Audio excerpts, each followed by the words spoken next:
How has Indian knowledge, ancient Indian knowledge, remained so relevant at all points in time and therefore timeless? Indian knowledge has been passed on and mastered in two different models. One is the family.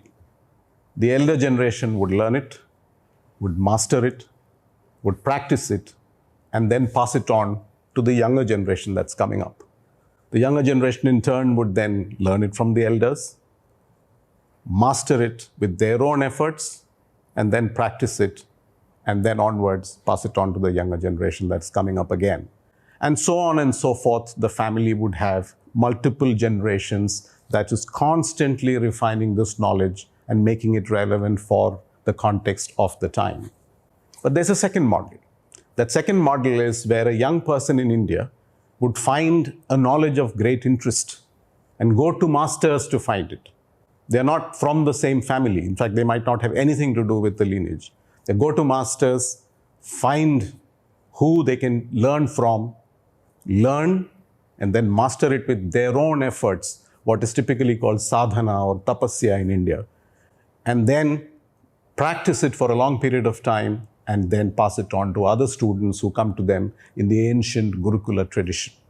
So there are two models in which knowledge is passed on, mastered, and therefore remains timeless.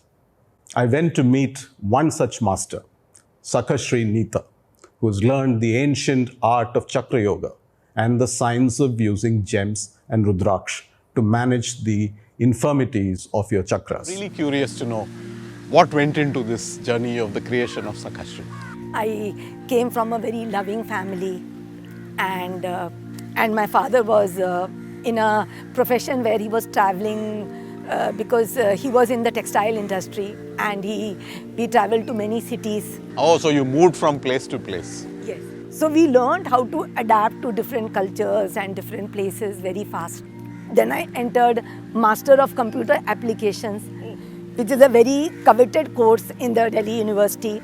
But if you remember, in 2000 was the IT recession. So that was the time my father told me that, Neeta, it is very, it's a very rare time when you are so free. So why don't you make a website on Rudraksh? So I made this website, which is the world's first website on Rudraksh. So along with developing my website, right, I started even, getting deeper into Rudraksh. Means for 5 years, from 2008 to 2012, I did intense tapasya. I lived a very sattvic life just to understand how the beads work, their position, how they change me as a person, what I was, what I become when I wear them correctly. In that process, the knowledge of the chakras were downloaded into me. And by 2012, my research, which I called RRST, was frozen. So this is how I'm continuing on this journey. That's a fascinating journey.